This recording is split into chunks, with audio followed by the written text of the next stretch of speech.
Good morning, you fabulous people. You are watching Kwak TV because why watch crap TV? Well, you can watch Kwak TV with me, Carl here, and I hope you are all well. If you are watching live, please jump in the comments, say good morning to me. And if you are watching this on replay, please put hashtag replay. Because like I say every morning, I like to know who stalks me.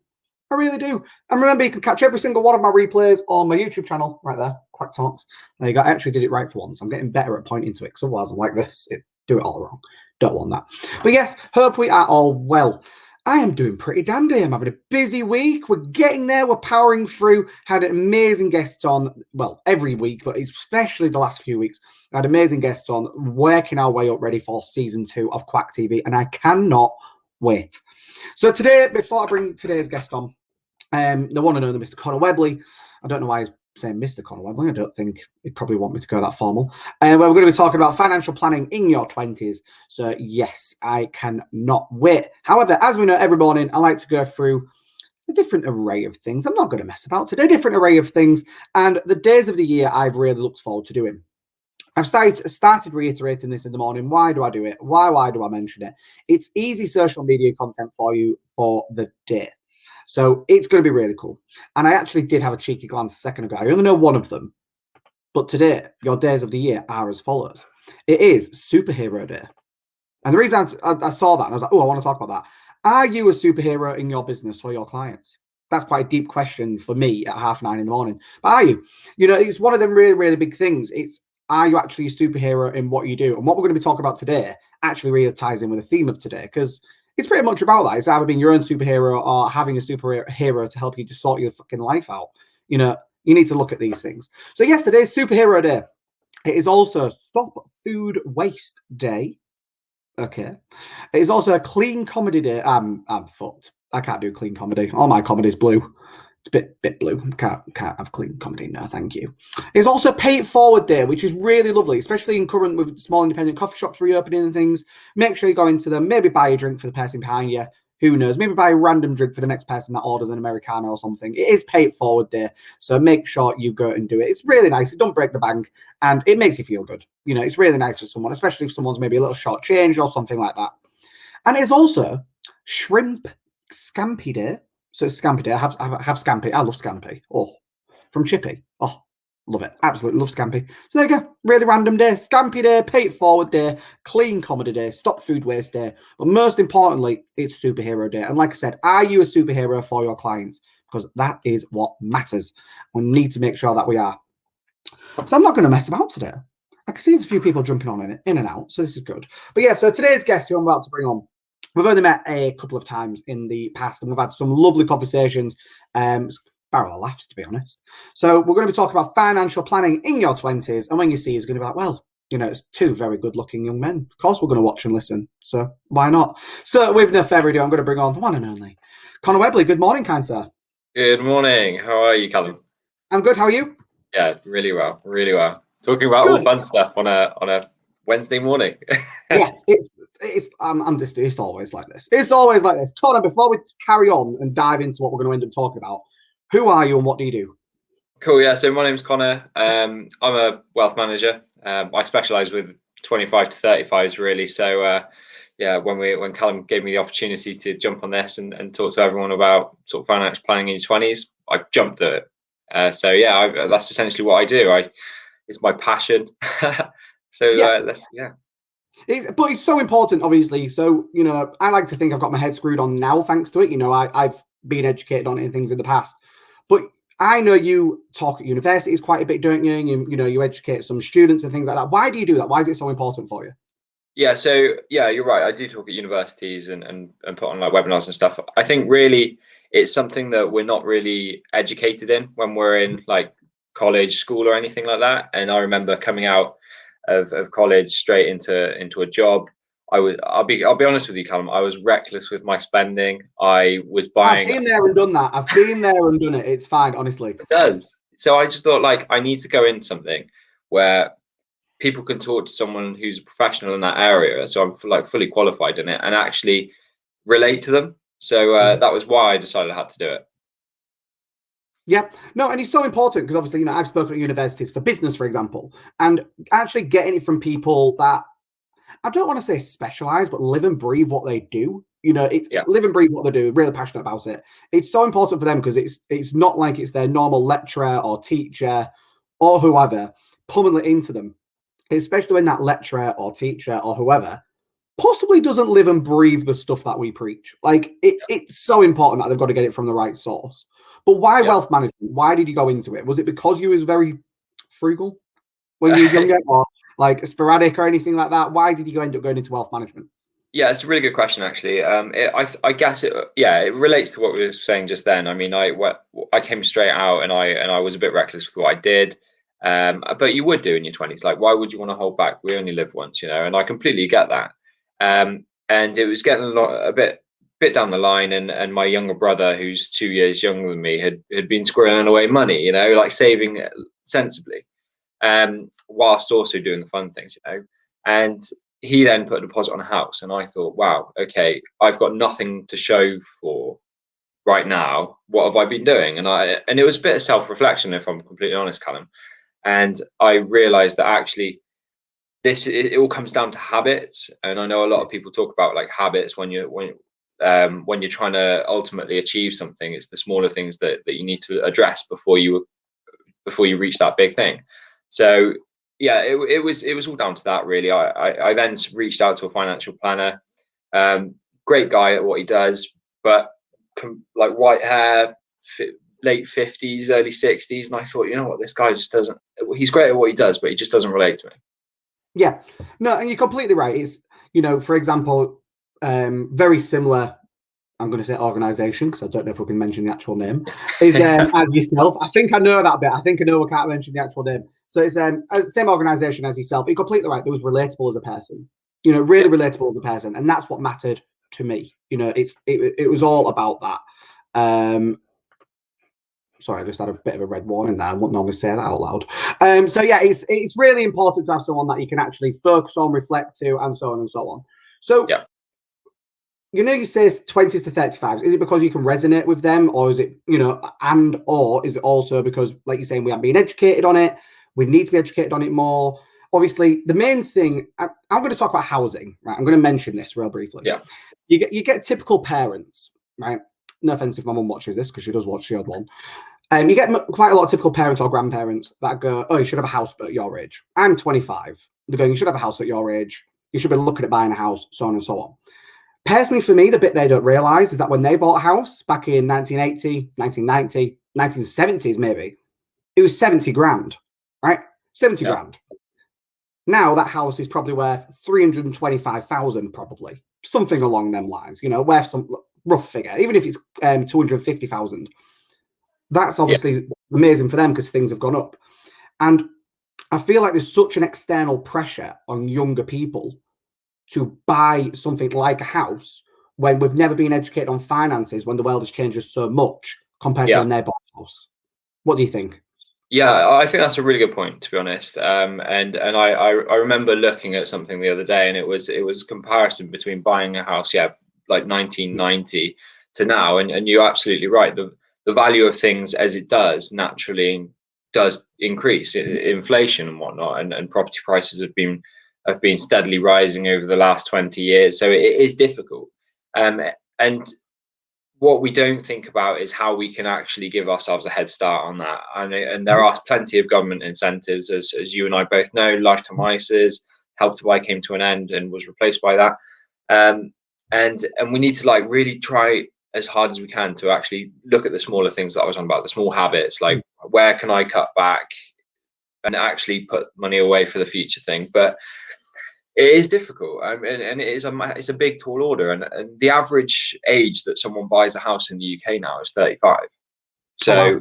yeah, and I say that to people, and a lot of people are really surprised when I say it, and because there's almost this expectation that mid-20s, early 20s, we need to buy a house, but there's very, very few people that actually manage to do that. So it's important not to beat yourself up, really.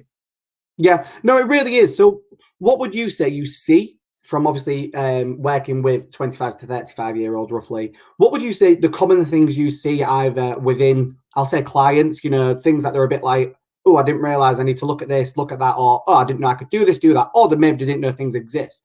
What are some of the regular or maybe not regular things that you see, but a lot of people don't really know about?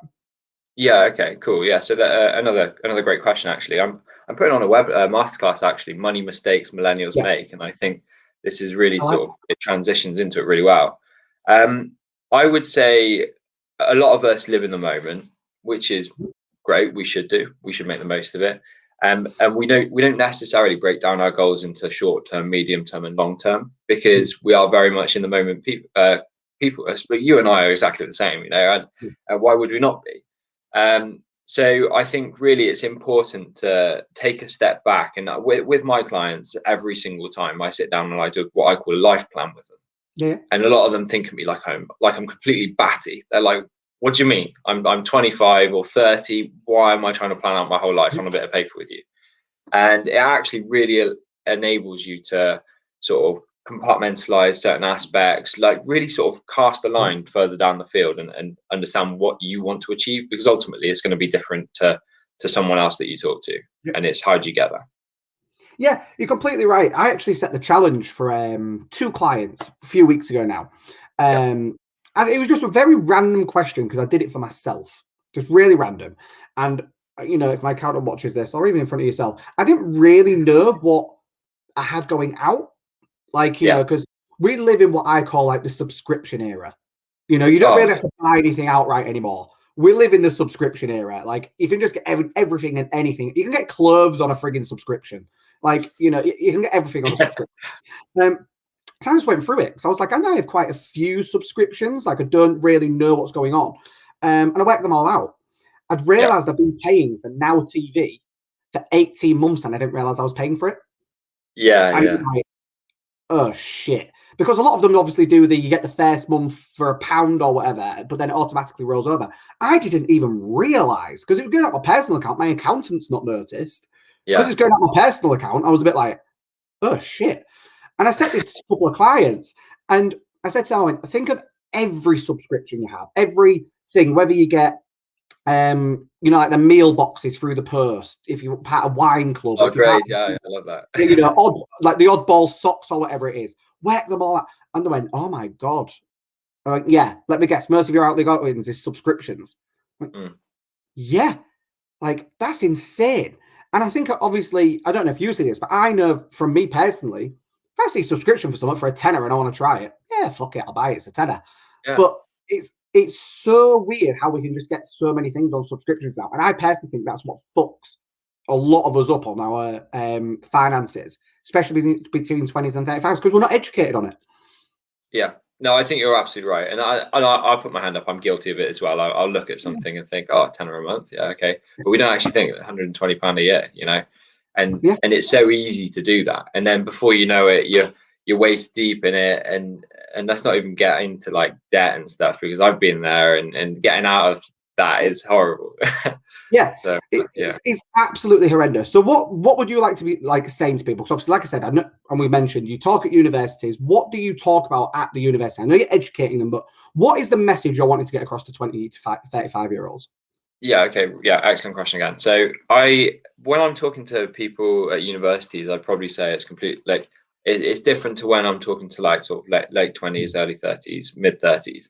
And in universities, we're very much talking about the habits, the spending habits, because I had a great chat with a PT, a fitness instructor the other day, and I thought this related really well to what I did. And he said, look, I get a client that comes into me and says, Connor, I want a six pack. And they say, excellent. Okay, well, you're never going to have it. And they say, what do you mean? Because you're not changing the small habits. And so what I really go and almost preach, I don't want to push this onto people, but I just want to make people aware of it, is actually look at the smaller habits that you're doing. Look at like a cup of coffee, like, and we're all guilty of it, like, especially when everything was open. And I was driving to my place of work every morning. I was like, oh yeah, bit of Costa, £5. That racks up over the week. And it's thinking to yourself, what can you do better with that for the medium to long term? And I think a lot of us, I know I went out to the market and did a little bit of research and did a few questionnaires. And most people our age, we don't really think about the medium term, which is 5 years plus. And obviously, we're talking about inflation earlier. keeping cash is great, but when it's looking for a medium to long term objective, you want it to grow as best as you can. Yeah. So it's ask yourself, what do you want, and then really sort of there are options out there. You know, there's things that you can do. See, I love what you're preaching, because you're not saying, to an extent, bear with me, don't want to like say something completely wrong. You're not saying completely save every single penny, save it, save it, save it. You're not saying that. And Yeah. I actually taught my partner this. It's all about, for example, he don't mind me saying, he was very, I don't want to spend much money. I want to make sure it's there wherever I want to do anything, which is great. And it was myself and some one of his colleagues that ended up going, but you can't take it to the grave with you. What is the reason for this money? And I'm not a massive follower of Tony Robbins. I'm not a massive follower, if I'm really honest.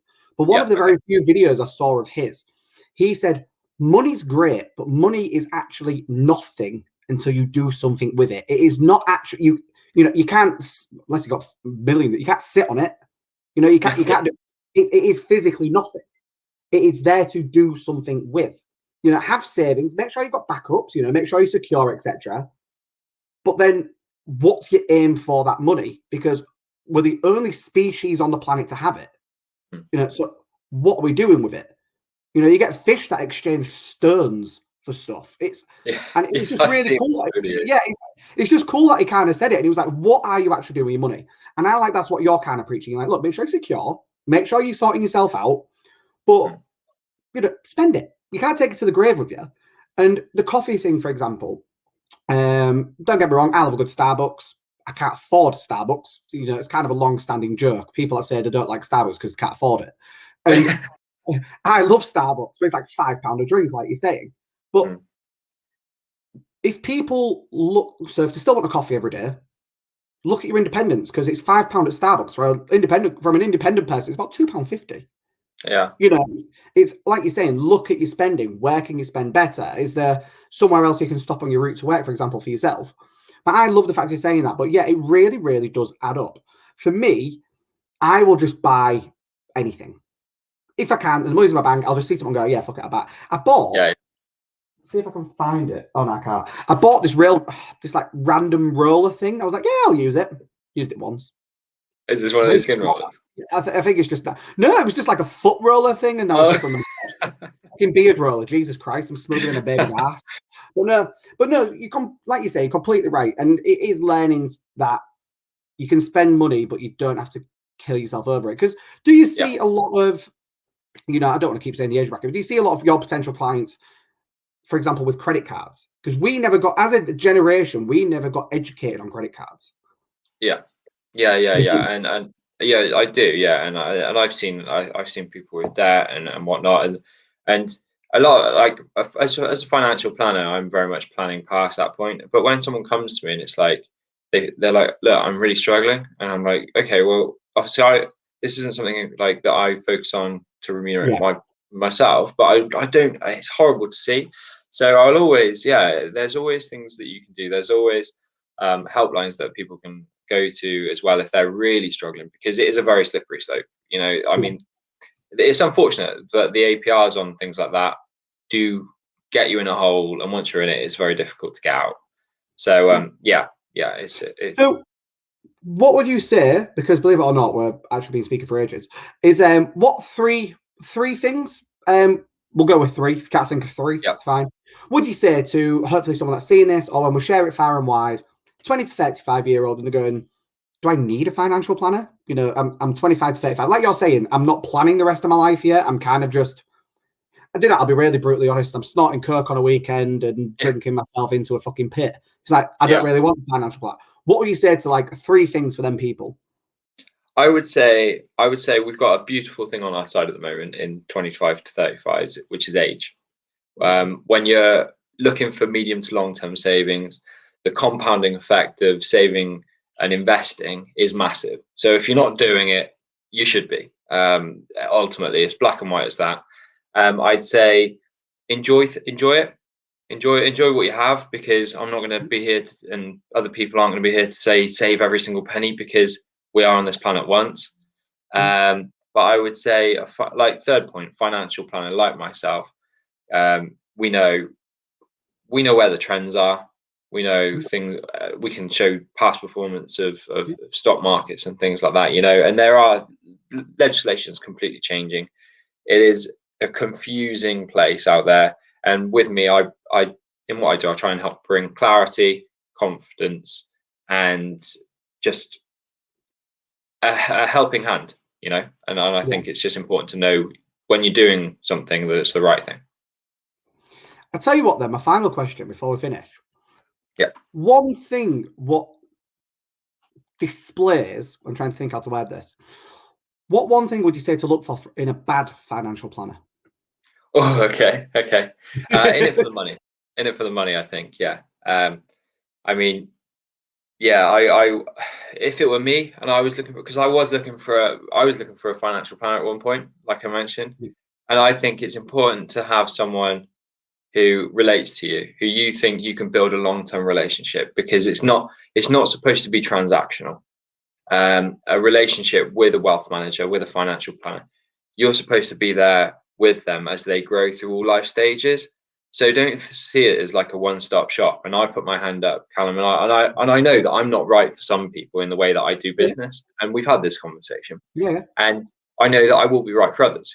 So think for the long term. Can you see yourself building your finances with this specific person that you're considering, and make sure that their best interest is with you, not with them?